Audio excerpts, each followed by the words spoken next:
माखासे बैफोरजों जोंनिनो बर' माहारिफोरजों हानजासे जानानै थांबाय जुद्ध नांहैबाय दिनै जों आंनि बिमायनि न'खरा गोबां आलाय सिलाय सिलिंखार जालांबाय जाहाथे बर' रावाव बुंनाय दङ जे बेफोरबायदि जुद्धआव थांनानै माखासे आक्रमण खालामहैनानै थांनानै थायोब्लाबो खर'आ मोजां जाया होननाय थिग बेफोरबायदिनो आंनि बिमायनि न'खरा दिनैसिम सिलिंखार जाय गफुरनि आंनिनो बे समाव दावहानि समाव फंबाय सासे गोमादोंमोन दिनै जों बिथांनि माने सोरगोआरिफोरनि माबाखौ गोसोखांनानै जोङो भट होगोन आरो माने जथेस्थ' नाजादोंमोन बे जोंहा बिमायनि न'खरखौ जोङो जेब्ला जोङो देरखोन देरबोनानै 16-17 बोसोरनि जाबोबाना हमथानो जों बिसिनि न'खरखौ हमथानो गोबां नाजादों नाथाय जों नाजासेयावबो जों हमथानो हायाखिसै दिनैसिमबो माने खिथाना लायाखै आरो माखासे माने ओरैनो थालांबाय आरो सोरबा रेप खालामजादों रेप खालामनानै जानाय सुबुंफ्रा माने दिनैसिम खिथाना लायाखै आरो बे दुखु जाथिनि मुङाव माने बेखौ सुप्रिम सेक्रिफाइसखौ जोंनि गफुरा खालामदों आरो हादान गाजेननाय समनिफ्रायनो आंनि बिमा बिफा बिहावमोनजों रायजो जाबोनाय माने जुद्ध समावनो थैजादों न'खराव सासे थेवब्लाबो माने बेफोरखौबो जों बुंथिनानै लानो हायाखिसै बिटिसि सरकारा जिबायदि दैदेनलांदोंमोन आज 17 बोसोरहालागै जों बेवहायबो बिरादखिनि लामा नायबाय थादोंमोन नाथाय बे लामा नायबाय थानायाव जागोनखौ होननानै बुंलाङो जनसाधारन पाब्लिकफोरनि सिगाङाव बुंलाङो जे एबारनि जिथुनाखि बिसायख'थियाव देरहाबावोब्ला एबार गफुरा माने पूर्णांग हिसाबै आबुं महर जालांगोन होननानै बुङो लिरथाय मारिलाङो खिन्थु नाथाय जों बेवहाय जों नुनो मोनबाय जे थुंगिनायल' फैयो इलेक्सन समावल' फैयो दै हारामाखौ फैयाखै आं फैया होननानै बुङा फैयो इलेक्सन समाव फैयो खिन्थु जोंनि रायजोनि दुखु दाहाखौ बिथाङा जोंनो मालाबा सोङाखै गावसोरनि कर्मिफोरनाव हाबनानै बिथाङा आंखौ मिथिनो मोन्दों बिथाङा फैनानै बेहाय बिराद बे समाव फारौ बेदर जालांनाय माबा मैसो बेदर जालांनाय खुसिया जालांनाय गेन्जर जालांनायखौ आं मिथिगौ जोंनि जिथुनाखि जाथिनि हाबाफारिफोरखौ आबुं महर खालामनांगोन जों बेखौसो नोजोर होनानै जों एबार माने ट्रेक्टरनि बर्डआव माबा ट्रेक्टरनि सिङाव भट होजोबनाय जागोन आरो गफुरनि माखासे सुबुंफ्रा माने मुंख्लं जादोंबाबो खिन्थु बे मुंख्लंनि माबाखौ सोआखै दै लिस्टआव सोआखै खारन नाङा होननानै सोआखै गासै बे गामिनि रायजो राजाफ्रानो गोरोबनानै माने UPPL सरकारखौनो बा प्रमद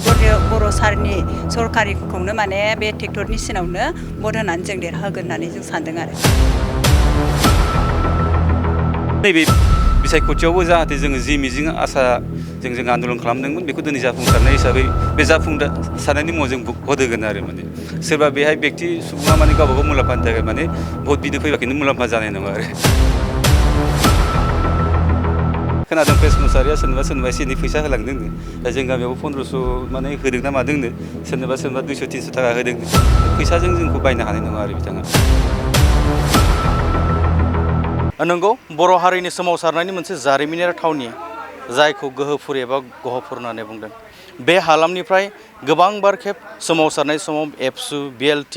NDFB बायदि सोमावसारनाय समाव बे हालामनिफ्राय गोबाङा जिनाहारि जानांदों गोबाङा रान्दि जानांदों गोबांनि जिउ बावनो गोनां जाबाय नाथाय बे जिउ बावनायनि बिनिमयाव मोनथाम एकर्ड जानानै थांबाय BSc BTC आरो BTR नाथाय बे मोनथाम एकर्ड जानायनि उनावबो बिथांमोना दिनै बे सुबिदाखौ बे जिथु बिथांमोननि गांनाय उखैनाय बियो जाफुङाखैमोन नाथाय दिनै BTR एग्रिमेन्टनि गेजेरजों जि मोनसे मोननैसो गामिया बे गहपुरनि हालामनि जिथु गहपुर जिल्लानि जि मोननैसो गामिफोर बे गामिफ्रा दिनै BTR रिजनाव हाबनायनि गेजेरजों बिथांमोननि मेगनाव जों माने गोजोननि मोनसे थासारिखौ जों नुनो मोन्दों बे समाव आङो दंफैयो BTR हालामनि गोदानै हाबनाय गहपुर हालामनि BTRआव हाबनाय गोदानै गामि बे गोदानै गामि गहपुर जिल्लानि 2 नं जामुगुरि बे 2 नं जामुगुरि गामियाव आं दंफैयो जोंनि गेजेराव रायजो बिथांमोनजों आं मिथिनो हास्थायगोन जोंनि नैबे दाखालि बावै साननैसो सिगां जिथु मोनसे नटिस होनाय बे नटिसनि गेजेरजों फैबाय थानाय BTC बिसायख'थियाव बिथांमोना जिथु भट थुनायनि सुबिदाखौ मोनगोन बै भट थुनायनि सुबिदाखौ मोननो हानाय बे गामिनि आं रायजो राजा बिथांमोननिफ्राय आङो मिथिनो हास्थायगोन बिथांमोना माबायदि गोजोननाय मोनदों माबायदि बिथांमोना फोरमायगोन सरकारखौ मा बुंनो सानगोन गोबाव समनि उनाव BSc BTC BTR एकर्ड जालांबाय गोबावनि उनावसो दिनै नोंथांमोना BTRआव हाबनायनि सुबिदाखौ मोननो थांबाय बा मोनबाय दिनै नोंथांमोना माबायदि गोजोननाय फोरमायनो नागिरदों गिबियावनो बड'लेण्ड बुब्लि बर' बिजोंखौ जोङो बरफुख्रि हालामनि 2 नं जामुगुरिनिफ्राय फरायग्रोनाय जाबाय दिनैनि बे समाव बेखौनो जों गामि जाना फोरमायनो सानदों जोङो गहपुर हालामनि जानानै बड'लेण्डआव मोननो थाखाय बड'लेण्डखौ हाबनो थाखाय बा बड'लेण्डखौ मोननो थाखाय गोबां रोखोमनि दावहा नांबोदोंमोन नाथाय BAC सुक्ति आरो BTC सुक्ति जालांबाय नाथाय दिनै बिथां प्रमद बर' दैदेननाय सरकारनि बेलायाव बा UPPL सरकारनि हेफाजाबाव दिनै 2020 मायथाइनि जिथु सुक्ति NDFB बर' फरायसा आफाद आरो बेबायदिनो जोंनि गोबां बर' दैदेनगिरिफोरनि हेफाजाबाव नारा नाथा नाजानायाव बे सुक्तिया जालांबाय आरो जोङो बेखौनो गोजोननाय फोरमायनांगोन गोबां खस्थ' खालामनायनि गेजेरजों नैबे UPPL सरकारा सुक्तियाव थानाय जिथु 3 नं दफा बेखौ मावफुंनो हानानै जोङो बरफुख्रि हालाम 2 नं जाम्बुरि गामि जानानै UPPL सरकारखौ जोङो बरायनाय थाबाय आरो बिथांनिसिम रोजा रोजा साबायखर थादों आरो फैगोनाव बिथांमोननि सासना जेन आरो देरहाबावो बेखौनो जोङो मिजिंथिनानै नेक्स्ट सेप्तेम्बर 2020 मायथाइनि सेप्तेम्बर दानाव जिथु BTC इलेक्सन जागोन BTR इलेक्सन जागोन बेवहाय जोङो ट्रेक्टरनि सिनावनो ट्रेक्टरनि सावगारियावनो जोङो देरहाहोनानै UPPL सरकारखौ गोदान सरकार दानानै आरो जिखिनि जोंनि गहपुरनि जिथु बर' गामि थालांनाय बै थालांनाय गामिखौबो जाहाथे बिथांनि हेफाजाबावनो सोसननो हायो आरो जोङो मोनसे गेरेमसा बर' हारि हिसाबै बड'लेण्ड हिसाबै आरो 60 समस्ति जानो हायो कनस्टिटिउन्सि जानो हायो बेनि थाखाय जोङो साखाफारा जागोन आरो बेखौनो मिजिंथिनानै जोङो नैबे फैबाय थानाय इलेक्सनाव जों UPPL सरकारखौनो फिन मोनफिनगोन होननानै जों मिजिंथिनानै बिथांखौ बरायनाय थादों नाथाय जोंनि गेजेराव बर'फोरनि गेजेराव गोबां रोखोमनि राजखान्थि दैदेनगिरिफोरा दान्थे बिदान्थे जायो जोंनि गेजेराव बेबायदि बार्गेनिं जायो नाथाय जोंना सिमा थानांगोन आरो बे बार्गेनिंआ जाखायो राजखान्थि बेलायाव जों मोनसे धैर्य जलायनांगोन BPFआबो बर'नि फिसा UPPLआबो बर'नि फिसा दानि गोदान आफाद दानाय जिहेतु अल्टारनेटिभ पलिटिकेल पार्टि बेबो बर'आनो जिखियानो जादोला जोङो बर' हिसाबै बर'नि हारिनि खामानि मावनायखौ जोङो गहपुरनि हालामनि जानानै बाख्नायदों आरो जिखियानो जादोला जों बर' जाथिनि थाखाय मावजानाय राजखान्थि हान्जाखौ लुबैदों आरो बेखिनिखौनो बुंनानै जोङो दिनैनि बे बड'लेण्ड बुब्लियाव फोरमायनाय गोजोन हामग्लायनायखौ बावनाय जाबाय नंगौ बिथाङा फोरमायबाय बे गोजोननाय बिथाङा फोरमायदों आरो बिथांनि बे खौरां बिजोंनि गेजेरजों बिथाङा साबायखर हरदों आरो बे समाव आंजों लोगोसे सासे आयं बिथां बा बैसोगोरा बिथाङा दिनै दङ गोबाव सम गहपुरा होननानै बुङोब्ला बर'नि सोमावसारनायाव जारिमिननि मोनसे थावनि गोबाङा जिउ बावबाय बे ओनसोलनिफ्राय दिनै बिटिआरआव दिनैसो हाबनो खाबु मोनदों आरो गोजोनथावना राव अल बर' समाजा गोदोनिफ्राय जांख्रिबोनायाव जिहेथुनाखि जोङो दिनैसिमहालागै दङ बर्थमान आंनि मेगनाव बा जोंनि मेगनाव दा जिथुनाखि बड'लेण्ड सोमावसारनायाव गोबाङैनो मैखोमैनो बाहागो लानाय जोंनि बे फिसा फिसौनि सायाव आं साबायखर बावहरनो सानदों गिबि खेबाव बेयाव निस्सय जोङो दिनै बेफोरबायदि बुंग्रा हुदा गैयामोन एबा ससियेल मिडिया एबा जों बेफोरबायदि बुंनाय जोंहा बेबहार गैयामोन सरसा गैयामोन होमब्लाबो दिनै जोङो गोदोनिफ्राय जिथुनाखि बर' जाथिनि गेजेराव रमान स्क्रिप्ट डिमान्ड खालामबोदोंमोन रमान स्क्रिप्ट डिमान्ड खालामबोनायनिफ्राय सोमावसारबोगासिनो आरो सानसे बेलासे जोङो दिनै बेवहाय अल बर' समाजनि गेजेरजों एबा दिनै ट्राइबेल संघ जेनेबा उदियासल डिमान्ड खालामबोदोंमोन बे सोमोन्दैनिफ्राय जोंबो सोमावसारबोबाय थादों आरो बिनिफ्राय रमान स्क्रिप्टनि सोमावसारनायाव जोङो देबनागरिजों जोङो दिनै सरकारजों बुरखायजाबाय आरो जों बेखौबो गनायना लाबाय आरो बिनिफ्राय उदियासल डिमान्ड खालामनायाव दिनै बेवहाय मा खालामबाय जे बड'लेण्ड अट'नमासल' होजादोंमोन बे समावबो दिनै जोंहा जोंनि जिथुनाखि दानि जिथुनाखि जांख्रिथाय दानि जिथुनाखि जोंहा बे सालायबोनाय दैदेनबोनाय जिथुनाखि जोंनि बे दुलाराय बर' स्टुडेन्टआ एबा बर' माबाया आबसुआ जिथुनाखि सोमावसारनानै दिनै जोङो बेवहाय जोङो एसे लामा खाबु मोनबोदों जे बेखौबो जिथुनाखि सेन्ट्रेलनि जिथुनाखि जिबायदि सक्तिबद्ध जादोंमोन बे सक्तिबद्ध बादि जानाय हिसाबै एबा दिनै बे 3 दफायाव जिबायदि मावनांगौ हाबाफारि बेफोरखौ दिनै मावफुंनायखौ जों लासैनो नुबोनो मोन्दों आरो लोगोसेयैनो जिथुनाखि जोंहा मोनसे समाव गावजोंनो गाव दिनै बेवहाय जोंनि सोमावसारनाया गोबां दंमोन गासिबो जोंनि बर' हारिजोब जों रायजो राजाफ्रा गासिबो मिथिगौ जे बयजोंबो जोङो दिनै सोमावसारनायाव जोङो लोगो लादोंमोन नाथाय दिनै बेखिनि खामानिफोरखौ एबा बर'नि जिथुनाखि मावफुंनांगौ आबुं महरै खालामबोनांगौ बेखिनि थासारिखौ नुनानै बेखिनि जिथुनाखि संबिधानखौ नोजोर होनानै जों दिनै नुनो मोनबाय जे जिथुनाखि दा सोलिफुबाय थानाय जोंनि जिथुनाखि जाथिनि जिथुनाखि जोंनि बे दिनै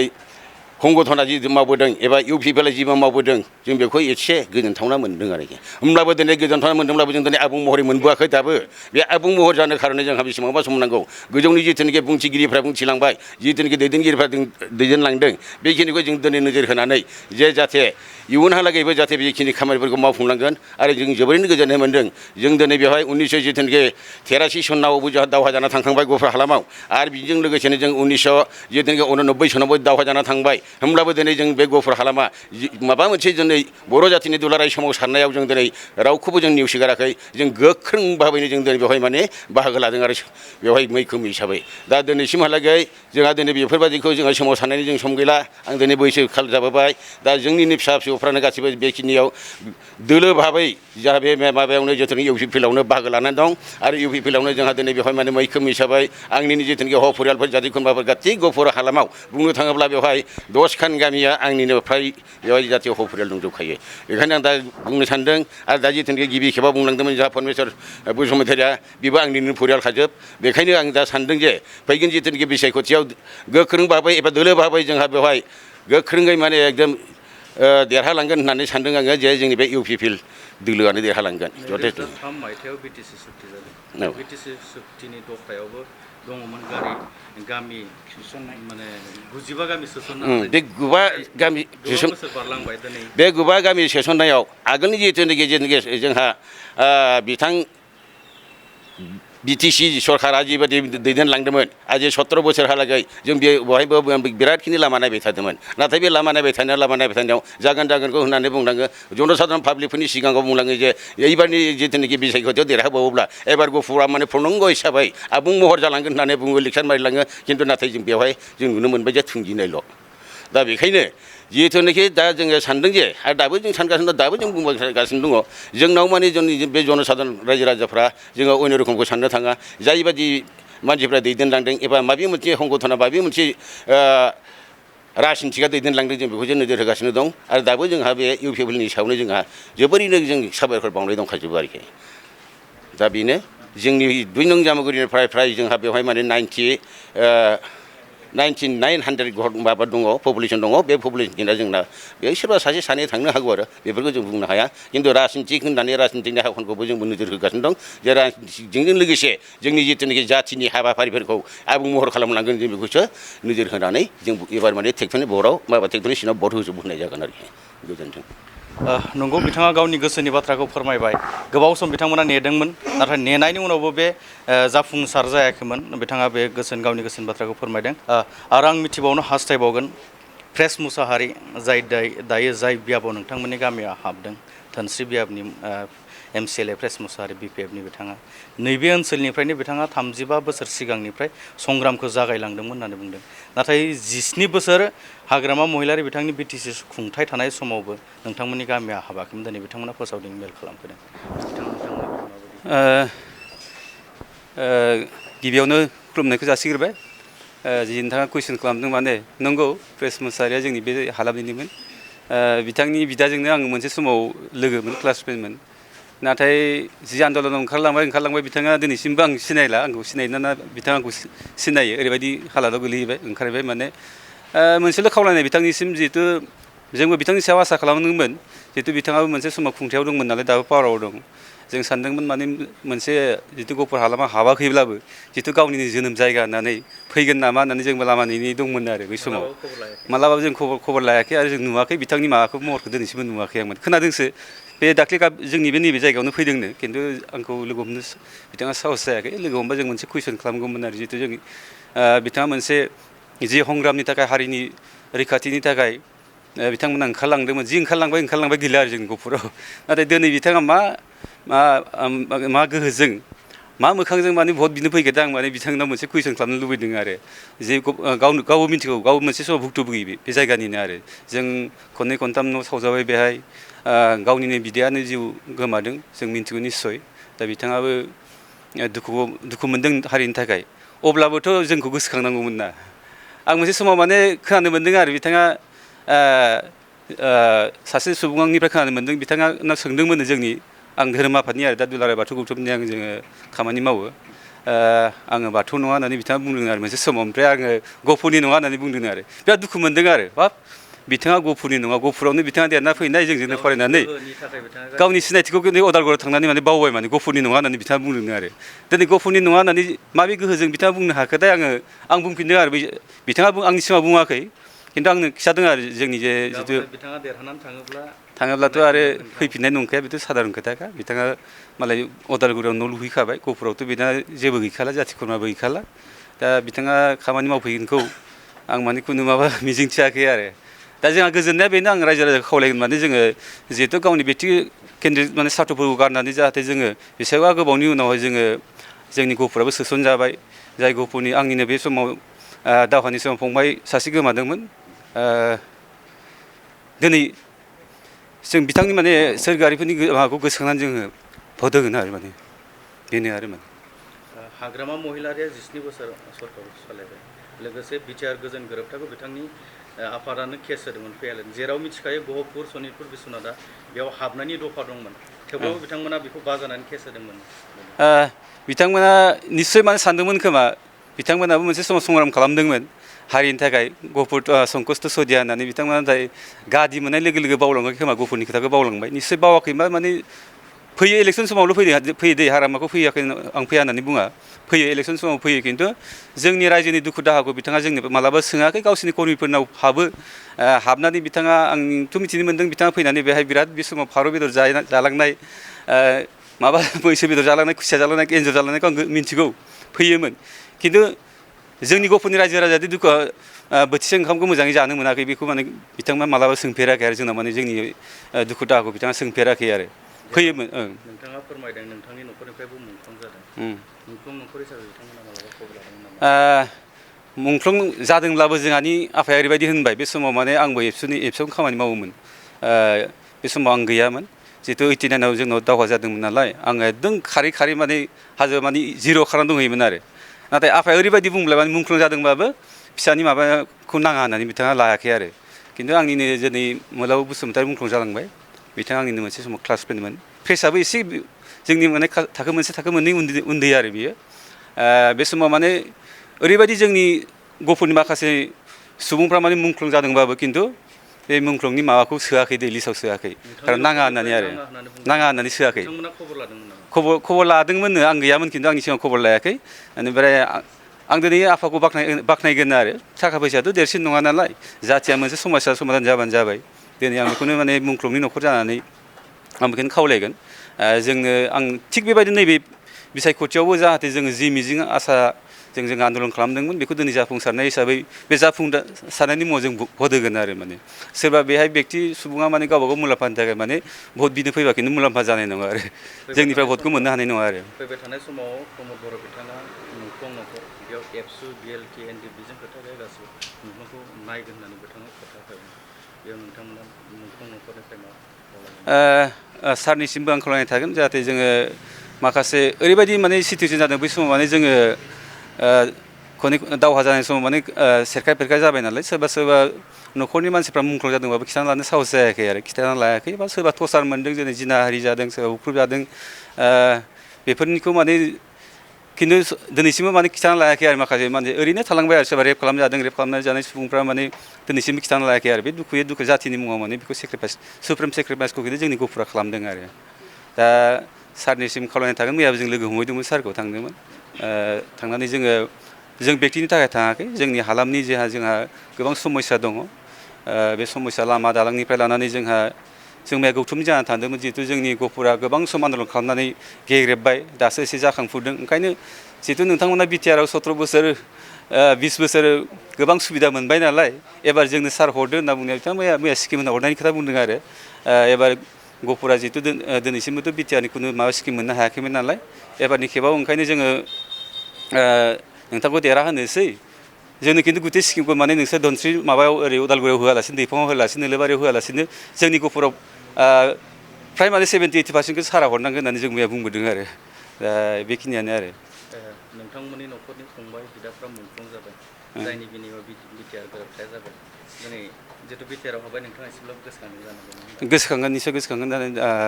दानि बावैसो आं गोसोखांबाय आरो जितु जोंनि सुप्रिम जितु सेक्रिफाइस खालामदोंमोन बे एसेबाबो माने जाफुंसारबाय होननानै जोङो दिनै सानदों आरो माने बेहायनो जोंहा गोजोननाय आरो सोरनिबा फैसा जासिबोनाय दाख्लै खोनादों प्रेस मुसाहारिया सोरनोबा एसे एनै फैसा होलांदोंनो दा जों गामियावबो 1500 माने होदों ना मादोंनो सोरनोबा 200-300 थाखा होदोंनो बे फैसाजों जोंखौ बायनो हानाय नङा आरो बिथाङा जोंनि जितु सेन्टिमेन्ट स्पिरिटखौ फैसाजों जों बायजानाय नङा बर' जाथिया खनले जोंखौ बिदि थगायजाग्रा जों नंला आरो जितु जोंनो दाख्लै बावैसो जों माने जोंहा जितु गामि सोसनजाबावबाय दा बेहाय जोंहा गोबां गोजोननाय दं आरो दा गामि हिसाबैथ' जोंनि माने नैबे जोंहा नैबे सनापुर पन्सायतआव फ्राय जोंनि गामिया सोसनजाजोब्बाय आरो आंनो एफआरसिनि सेक्रेटारि नैबे बरफुख्रि एफआरसियाव जोंहा 7टा गामि दं जोंनानो फार्स्ट माने हाबदों आरो जों बरायजादोंबो बिथांमोनजों धेकियाजुलि जिल्ला प्रमद बर' सारा फैदोंमोन जोंबो खौबो आर'नाइ गांसे होनानै बरायदों जोंहा बेहायनो गोजोननाय दं आरो बेक्ति जेबो नाङा आरो जोंखौ लोगो हमनो सेस्था खालामदों बिथांमोननि माबाफ्रा गोदानै दाजानाय माबायाबो आंखौ दाख्लै फन खालामदोंमोन खिन्थु नाङा जोंनो जिहेतु मोनसे एकर्ड जोंहा जानानै दङ आरो माखासे गोबां माने दफाफोरखौ जोंहा मावफुंनो दंबावो नालाय जों मिन्थिखायो नालाय एबारनि माबायाव जोङो गावनि गांनाय उखैनायखौ गारनानै जोङो हारिनि मुङाव जोङो भट होगोन होननानै आरो दफानि जोङो इउपिपिएल दफानि मुङाव जोङो भट होगोन होननानै जोङो एबार रायजो राजाया साखाफारा जादों आरो माने बेखिनियानो आरो साबायखर थाबाय बिथांमोना दिनै गाव गावनि मुंख्लं फंबाय न'खरनिखौ गोसोखांनानै बिथाङा एसे आबेगिक जादों जों बेखौ मिथिनो मोन्दों गोजोननाय मोन्दों बिथाङा जे बिटिआर गोरोबथानि गेजेरजों बिथांनि गामिया बिथांनि ओनसोला बिटिआरआव हाबबाय बेखौ बिथाङा फोरमायदों नंगौ बे समाव फिन जोंहा जोंनि आइजोफोर एबा आब' मादैमोन बिथांमोना दं आं बिथांमोननिफ्रायबो मिथिनो हास्थायगोन गहपुर हालामनिफ्राय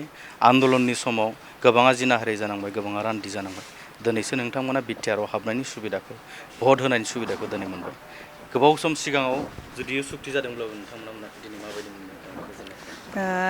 बड'लेण्ड बुब्लि चेनेलखौ बरायनानै लाग्रोबाय जों मोजाङानो मोन्दों माने इउपिपिएल सरकारखौ जे दिनैहाय जोंनि बे बर' माहारिया माबा मोनसे दाफुंनो थांगासिनो दं बा साक्सेस जाबाय होननानै जों मिथिनानै माने गोजोननाय मोन्दों जों बेखौनो सानोदि गासै बे गामिनि रायजो राजाफ्रानो गोरोबनानै माने इउपिपिएल सरकारखौनो बा प्रमद बर' सारनि सरकारिखौनो माने बे ट्रेक्टरनि सिनावनो भट होनानै जों देरहाहोगोन होननानै जों सानदों आरो बिनि सिगाङावबो बिटिसिआव सरकार दंमोन गुबुन मोनसे सरकार दंमोन नाथाय आन्दलननि समाव गोबाङा जिनाहारि जादों गोबाङा रान्दि जादों दिनै बिथांमोननि गोसोखांनानै नोंथाङा बेफोरखौ बुङोबाथ' बहुद गोलाव बिराद दङ गोसो गोरबो सिङाव बै समाव जोंबो गोबां उन्दैमोन बिराद उन्दै बैसोनिमोन जोंबो हमना ला बै जेनेबा लास्ट जुद्धआथ' जोङो बे समावहाय बोसोरथामनिनोसोमोन हमनानै ला जेनेबा 1919मोन नामा ना आमाय 89 बे समावथ' जोङो उन्दैसोमोन जेब्ला बे समावहाय बिमा बिफाया दावहा जायोबा जों गोबाङानो आलाय सिलाय जानांदों ना ओंखाम ना ओंख्रि ना थानाय जायगा ना गाननाय जोमनाय बहुत आलाय सिलाय जानांदों जोंफोरखौ लानानै बिमा बिफाया गुबुन दाबसे जायगायाव खारनानै थाहैनो गोनां जादों लोगोसे जोंनिनो आंगो बिमा बिफा बा बिमायफोरा माखासे जुद्धआव थांनानै दिनैसिम आं मोनसे सिन आंहा मोनसे गोरबोआव दङ जे बै जुद्धफोराव आंनिनो असे बिमाय आंनिनो बिमानि फंबाय जुद्ध नांनायाव माखासे जोंजों जाय जुद्ध नांबोदोंमोन बैफोरखौ आक्रमण खालामनो थांनायाव खालामनो थांफाबाय बैफोर हान्जायाव माखासे बैफोरजों जोंनिनो बर' माहारिफोरजों हान्जासे जानानै थांबाय जुद्ध नांहैबाय दिनै जों आंनि बिमायनि न'खरा गोबां आलाय सिलाय सिलिंखार जालांबाय जाहाथे बर' रावाव बुंनाय दङ जे बेफोरबायदि जुद्धआव थांनानै माखासे आक्रमण खालामहैनानै थांनानै थायोब्लाबो खर'आ मोजां जाया होननाय थिग बेफोरबायदिनो आंनि बिमायनि न'खरा दिनैसिम सिलिंखार बे बरफुख्रि एरियानि गासै सुबुङानो मिथियो आंनि बिमायनि जारिमिनखौ आमाइमोन दङ आदामोन दं गासै मिथिजोबखायो आरो दिनैसिम आंनि बिमायनि न'खरा सिलिंखार जानानै दिनै फिसाबो गैला बिमायबो गैला बिमानैबो गैला जथेस्थ' नाजादोंमोन बे जोंहा बिमायनि न'खरखौ जोङो जेब्ला जोङो देरखोन देरबोनानै 16-17 बोसोरनि जाबोबा ना हमथानो जों बिसिनि न'खरखौ हमथानो गोबां नाजादों नाथाय जों नाजासेयावबो जों हमथानो हायाखिसै खारन बै समावहाय माखासे बे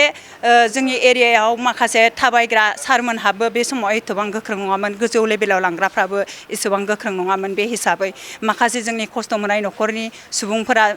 आंल' नङा जोंनि न'खरल' नङा गोबां दङ माखासे बेफोरबायदि बुंनानै लानो हायै बहुद सिलिंखार जानांदों आरो आंनि न'खरावनो मोनसे खोथा दंबायो माने जेब्ला समाव जुद्ध जाफुबाय थादोंमोन आंनि हौवानि न'जों आंनि न'जों सिदा सिदा खारन आं गामियावनो हाबा जादों हिसाबै आं बे खोथाखौ मिन्थियो आमाइमोनहाबो बेखौ बुंनो हागोन बिसोरो हादान गाजेननाय समनिफ्रायनो आंनि बिमा बिफा बिहावमोनजों रायजो जाबोनाय माने जुद्ध समावनो थैजादों न'खराव सासे थेवब्लाबो माने बेफोरखौबो जों बुंथिनानै लानो हायाखिसै बा जोंनि बिमा बिफा बिहाव बिखुनजोफ्रा दुखुनि समाव थांनाय बिटिसि सरकारा जिहेतु जोंनि आन्दलननि गेजेरजोंनो सरकारखौ बिथाङा दादों खबर लाफैदोंमोन नामा? गैया दिनैसिम जेबो खबर लायाखै जों साननानै थादों जे माब्लाबा समाव बैफोरबायदिखौ सोरबा सोंनो फैयोबा जोंबो बुंनानै लानो हानाय गोहो दं दिनै बे गोहोजोंनो बेबायदिनो सोंनो होननानै ओंखारबोबाय जेब्ला जों दिनै फंसे फंनैखौ बुंनानै लानो मोनबाय बेखौनो गोजोननाय दङ आरो खबर लादोंमोन नामा नोंथांमोननि गैया रावबो खबर लायाखै जोंनि न'खर हाबनानै दिनैसिमबो बेबायदि जोंनि रायजोनि लाइब्रेरियाव फैनानै बे जोंनि जिरायसालि माबा मोनसे बिजिरसालियाव जोंनाव फैनानै रावबो माने बिजाथियानो फैनानै जोंखौ सोंफैनाय जायाखै दिनै बिटिआरआव हाबनायनि उनावसो नोंथांमोनखौ बिटिआरआव हाबनायनि उनाव इउपिपिएल सरकारा बा प्रमद सारनि दोलोआ दिनै जोंखौ खबर लादों निस्सय जोंखौ आवगायलांनायाव माखासे बहुद सहाय होगोन होननानै जों सानदों आरो बेनो मोनसे खोथाबाव आंनि गोसोआव जाखांफैयो आंहाबो दिनै न'खराव फरायफुबाय थानाय फरायसाफोर दं फिसाफोर दङ गिदिर खामानि दामानिफ्राव माबा मोनसेयाव जोंखौ सहाय होनो हायाब्लाबो बर' हारिया गेरेमसा हारि दानांगौ हिसाबै बुंथिबाय थानाय हिसाबै ना बयबो गोरों गोराया बुंथिबाय थानाय हिसाबै दिनै आं जाम्बि जानानैब्लाबो आं बे खोथाखौ बुंनो निस्सय आवगायगोन आंनि फिसा गामिनि गासैबो फिसा जोंनि बर' माहारिनि फिसाफ्रा जेसेबांनो 11, 12आव फरायनानै दिनै नेक्स्ट डिग्री फरायनो थांबाय थागोन बै समाव लामा आन्दायनाय समाव जोंखौ माखासे गोरों गोरा जानानै जायगानि गोरों गोरा जानानै बा जोंनि इउपिपिएल सरकारा जोंनि फिसाफोरखौ निस्सय नोजोर बोनानै नायगोन आं बेखौ बहुद मिजिंथियो जोङो बे दोलोआव हाबनाय लोगो लोगोनो बेखौनो गोग्गोम माने मिजिंथिनायानो बेनोखि जोंनि इयुन जोलैया माखासे फरायबाय थानाय समाव साख्रि बाख्रिनि थाखाय बा फरायबाय थानायनि थाखाय सहाय मोनगोन होननानै गोग्गोम बेखौनो आं मिजिंथिनानै थायो इउपिपिएल सरकारखौ आं बेखौनो मिजिंथिनानै थायो मदद मोनगोन होननानै मिजिंथिनानै थायो आरो मोनसे खोथा जोंनि बे गामिया बिराद गिदिर माने जोंनि खनायावहाय हाबलांनाय लामाया बिराद गाज्रि हालोदाव दङ हायोब्ला आंनिनि फिसाफ्रा जुथा गाननानै फैयो स्कुलाव फैनाय समाव हाब्रु हालाजों दैजों फैयो दिनैसिम जोंनि रायजोफ्राबो बे लामाखौ दाफुंनानै लानो हानायनि एसेबां गोहो बोलो गैया खारन गोग्गोम दैया जालांबाय जोंनि लामाखौ बिनिखायनो आं सानो जोंनि बे हाबलांनाय लामाखौ बे इउपिपिएल सरकारा थाबैनो नोजोर बोनानै बे सोलिफुबाय थानाय समावनो बे सोलिफुबाय थानाय बोसोरावनो हायोब्ला जोंनि बे इउपिपिएल सरकारा जोंखौ मदद खालामगोन नामा आं बेखौ मिजिंथिदों जोंनि फिसाफ्रा फरायसालियाव फैनाय समाव जुथा मुजा गाननानै फैयो आजिखालि जुगाव सरकारि स्कुलाव हाबनायाबो जुथा मुजा गानो बहुद प्रब्लेम फैयो बे स्कुलखौ बारबोनायनि थाखाय बे स्कुलाव फैनायनि थाखाय लामाखौ बारबोनो दैयानो आथिंसे हान्थुसे गाहाम जानानै होयो माब्लाबा समाव बारबोनो हाया दिनै आंनि फिसायासो थाबायलांनो हाबाय 9आव जाबाय बा 11आव जाबाय साइकेल लानानै गुबुन लामाजों गुबुन गामिजों थांनानै गिदिंनानै फैनो हायो उन्दै गथ'फोरखौ लानानै बिमाफ्रा बारबोनायाव बहुद प्रब्लेम दङ बेनिखायनो रायजोनिनो दालां दङ बे दालाङानो जोंनि हाखौ उल्थायै जाबोनानै माखासे खहा जालांबाय एकदम बेखौहाय माने इउपिपिएल सरकारा जेब्लाबो नोजोर बोनानै नायगोन इउपिपिएल सरकारनि नोजोर बोनायनि थांखियानो बेनोखि सोरनिबा माबा मोनसे खहा जानानै दङब्ला बेखौ सुफुंनाय आरो लोगोसे सोरहाबा माबा मोनसे दुखु जायोबा बेखौ सुफुंनाय होननानै जोङो खोनानो मोन्दों ओंखायनो आं बेफोरखौ सुफुंनानै होगोन होननानै आं आसा फारिनानै थानाय जाबाय आरो नंगौ बाजै बिथाङाबो गोरबोआव गोबां दावदाब लानानै बिथाङा फोरमायबाय गोबां खस्थ'जों गोबां दुखुजों बिथांमोननि न'खरा दं बिथांमोननि न'खराबो गोबां संग्रामनि समाव गोबां खस्थ' दुखुखौ मोननो गोनां जादोंमोन थेवब्लाबो थांनाय समफोरनि जिथु सरकारफोर बिथांमोना माब्लाबाबो बिथांमोनखौ हाय होननानै खेबसेबो नायफैयाखै खेबसेबो खबर लाफैयाखै बिथांमोना बेखौ फोरमायदों लोगोसे दानि जिथु बिटिआर सरकार बिथांमोना बेखौ नोजोर होगोन नायफुंगोन बेखौ बिथांमोना खावलायदों आरो बिटिआरआव हाबनो मोननानै जोबोरखौनो गोजोननायखौ